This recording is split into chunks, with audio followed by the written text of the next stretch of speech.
Hey everybody, I'm Jim. That's Warren. You're watching Talking Vintage Vendor Corner, brought to you by Decades Reclaimed Vintage Depot. We're located in Central Florida. If you're ever in the area, stop by and check us out. This is show number 29. Show number 29. Hey, what is Vendor Corner all about? You want to tell them what it's all We, about? we just are talking about the various things that help potential vendors or Yeah. Help those that are yeah, vendors in a shop like yep, Decades Reclaimed Vintage Depot. Those who are thinking about becoming vendors. And we talk about the ups and downs and hot topics of yep. our industry. Yeah. So without further ado, we're moving on to our first topic. We have two topics today. The first topic is going to be the 5 reasons um, vendors or dealers lose sales. And the second topic is going to be how much time do you spend in your booth? So those are our two topics. Topic number one, the 5 reasons that vendors or dealers lose sales. Number one, okay, and I didn't make these up. You did not I make didn't them make up. them up. Okay. I might have enhanced them a little bit. I didn't make them up. No price tag. No That'll price do it. tag. No price tag. Yeah, we go through that. And I know a lot of people say they fall off. But no, that is not the main reason. They are not on an item. The main reason is that the vendor forgets to put them on an item. Because here at Decades Reclaim, we have the same vendors that don't have tags on their items all the time. So it's not the tag falling off because we're in the same building. We all kind of use the same tape. So yeah. So it's on the vendor. It's on the vendor to get it on there, and that's if you think about it, if there's no price tag on it, I don't know how your store handles it, but here at Decades Reclaimed Vintage Depot, unless we are really slow, we can't reach out to the vendor to get that price. So we apologize and tell them if it doesn't have a price tag on it, we can't sell that item. It goes into an area where the vendors can pick it up, retag it, and put it back out. And I know in reading the comments on these 5 reasons, a lot of people said that people will pull tags. Maybe, but if they did that and then they really wanted the item, they would magically find the tag, and that doesn't happen at all. We don't have people coming up, oh, I found the tag. It might have happened once or twice, but really, most of the time it doesn't. Number two, price tag not visible. It's on the back of an item, on the bottom of an item. It's not readily visible. I sell a lot of signs here, and the signs are placed up high, and it's hard to read the tags. So I put large tags with just the price on them so that shoppers can see them from ground level basically. So I've done that over the years. But yeah, I get it. So if it's on the back or like a piece of artwork, it's on the back, you can't see it. You know what I mean? Yep. Number three, Scotch tape or label damages the item. Now we talk about that a lot here. I don't know if we've ever talked about it on the show, but often when a tag comes to the counter, we don't use barcodes here. So a lot of what the vendors do as far as reconciling their statements is we try to give them their tags back. We don't promise them, but if it is taped on an item and we feel it might damage that item, we do not take the tag off. We let that tag go out the door so that the customer can damage it. And a good example would be putting it on the front of a puzzle box. It's taping it on there. When you pull that tag off, it's going to tear that off, and then the people don't want it anymore because it's damaged the item. So number four, damage of an item not disclosed. Like you've got a Fenton piece and it has a chip on it, and you didn't put has chip on it or whatever, and that's it. That's another reason that that you would lose a sale. But I mean, if you tag it and you put as is or has a chip or has a crack on it, there's really not much they can do to argue that. Right. And Yeah, sometimes I think when we put something on the shelf and it could get chipped by it the could, but that customer. that is such a small fraction of what really happens. You know what I mean? Most of the time, it's the vendor not putting it on Put it, there, like an electronic item. They don't test it, and then we have to go through all that at the counter, finding batteries, plugging it in, and then the thing just. The bottom line is it doesn't work. They never tested it bringing it in, so um, that's another way to lose sales. All right, the last one. This was interesting to me because I didn't think it fit us very well. Dealer not responding to calls when the shop calls them. Now, in the beginning, when we first opened, we were less busy, so we made a lot of phone calls. Since then, and on the weekends, when we are really busy, we don't do it. We don't call to get a better pricing, call to get a discount or anything like that. We have a 10% discount that we hand out to customers when they purchase something that they can bring back. We don't honor it unless they bring it back, so there's no automatic 10%. Um, if the house has the ability to do that, but only if I think it's going to make a sale. The people at the counter are only going to do it if they think it's a tipping point, and 10% really isn't, a whole lot. And often when you tell them that particular vendor doesn't negotiate, they buy the item anyways. And I think we talk about that later on in the show, or a different show we might have talked about it. But anyways, moving on. So not getting back quick enough, because when you do it, like when I text you or call you, the customer is waiting. Right. So you're at the house or whatever, you're fiddling around in the garden. You don't get back to me for 10 minutes. You can pretty much assure they're gone.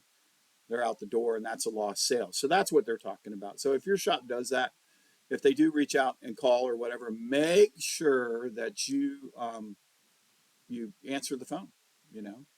So that, because that's a potential sale there. All right. You want to add anything to that? No, I think you're right. That we all don't carry our phones with us everywhere we go. Right. But we try. All right. I'm gonna add a few more things past the 5 that I picked up when I was doing my research here.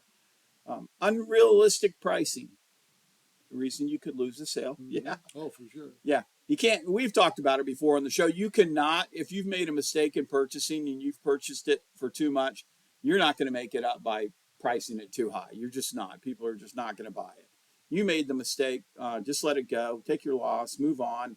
At least you're getting some of your money back to make the next purchase, and perhaps you'll do that better. All right. Here's another one. Things locked in cases without key access, ready key access. We have a fair amount of cases locked in the shop, but we're pretty good on getting the key out. It does take another vendor here. Sometimes when I'm solo, I have to kind of shut the counter down and then go, but we do it. Yeah. We're not afraid to do it. It's not a hassle for us. We don't make it a hassle to the customer. We don't, we're like, we go get the key and we unlock it and we stand there with them. We got to stand there with them, and then we bring the items up. Another one, dust, dirt, an unclean booth, faded tags, and oh gosh, I can't even say that word. A tag people can't read. Ineligible. It's not ineligible. Whatever. Moving on. Illegible tags. That's the problem here at our shop, is that the vendors write for themselves and they're not writing for the counter or the customer. So neither the customer nor the counter can read the tag very well. So remember, if you're a vendor out there, you're not writing for you. I know you're in a hurry to get that tag done and get it on there and get the item into the shop. You've got to take your time and remember, you are writing for the customer and for the counter. What I mean by for the counter is we have to ring all of our tags up by hand. We need those tags to be in the same exact format on everybody's tags to make it easier to get through. Because when we do have a line at the counter and people have got tags all over the place, they're writing their number on the back, the price on the front. They're not using the dollar sign. They're not using the number sign.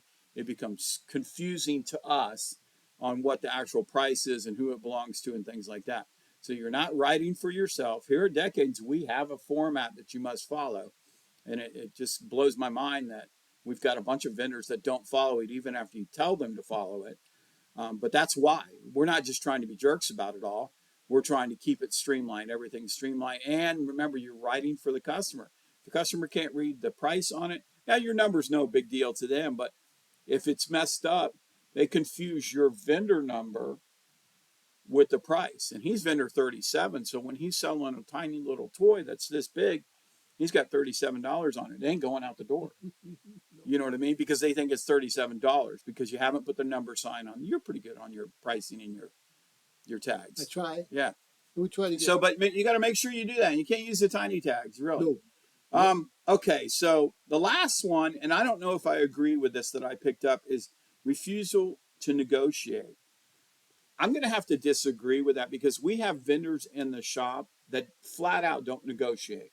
I mean, and they just don't, and they do well. So I really, I don't think if you're not willing to negotiate, you're going to lose the sale because sometimes people are unrealistic in their negotiation. They automatically want to cut you 50%. And then here, we're trying to do this on the phone. And then we say, hey, their offer is, let's just say the item was $100.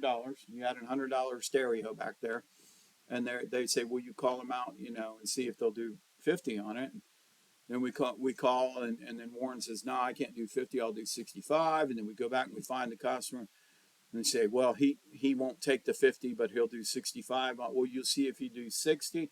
See, that's why we don't do all that calling. That's why we frown upon the negotiation as a whole. We have the 10% card. We talked about that before. If your offer is reasonable, then it's more than likely, if I call him up and say, hey, you got a stereo for 100, somebody's offering 80 for it, he's going to say yes. But when you get down that 50 range and then the vendor wants to counter back, it just goes back and forth. So, yeah, crazy stuff. But I don't think refusing to negotiate is going to stop a sale. All right, moving on to our next topic. We spent quite a long time on the first topic. How much time do you spend in your booth?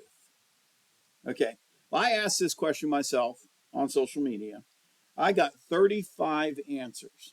Okay, I'm just going to go over the answers first, All and then 35? yeah, well, not all 35, Oh, but I'm going to give you a rundown on them. Less than an hour a week. This is a week. I broke it down to a week. I only had two that said less than an hour. An hour a week. I only had two there. 2 hours a week. I had 12. So there's your median right there. And then more, I had somebody at 6, somebody at 4, somebody two at 3, somebody at 5, and somebody at 4.5. And then I guess I must have, looking at all the numbers, I must have had people that didn't answer and how much time they spent because I had 35 answers. There you go. So the majority of people spend 2 or more hours a week rearranging their booth. Now, I guess my next question should have been, and are you successful? That would have been the key, but because, people who spend a lot of time but are not successful kind of, skew the whole thing maybe, I don't know, muddy the water a little bit there. But I would think if you're doing that, you're successful. I know here at Decades You Claim, the people who spend that kind of time per week are very successful. I mean, you can look at vendor 36 for us spends at least an hour every single week, and probably 2 hours, and Mm-hmm. she's successful. 26, she probably spends close to 4 hours a Yeah. week. Um, she probably spends a little bit too much, but she's successful. 7's successful. They spend a lot of time here. 20 is successful. They spend a lot of time here. 1623, they spend some time here. And then it kind of goes down from there. You can see the ones that don't spend a Right. lot of time. I mean, they're just not successful. Okay, but a lot of people said that it depends on booth size. Some said it depends on how far they had to drive. I mean, True.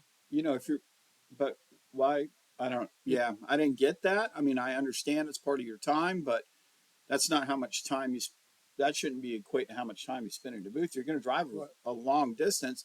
I would think you would spend more time in your True. booth. But hey, so yeah, Make it so worth your while. Yeah. yeah, yeah, and then I kind of went into breaking it down about decades. The ones that spend the most time are probably the top sellers here at Decades. The ones that spend the least seem to struggle, and the ones that don't spend much time at all, um, they don't do well at all. Right. They don't do well at all here. Yep. So you got to, you got to come in and you got to be working it too. That's another thing. You could come into the shop for a couple hours. You're here quite a bit. I'm here quite a bit, but how much time do we actually spend in our booths working on it? During opening hours, it's very difficult. You get in the way of customers, and as soon as you do that, I don't care what kind of booth you have. If they see somebody in there, they'll just move on because I have a good viewpoint from the counter on my shop here. And some people won't go into a booth if another customer's in there, much less if one of the vendors is in there playing around. And I know when I go to shops, if there's a vendor working in a particular area, I stay away from them.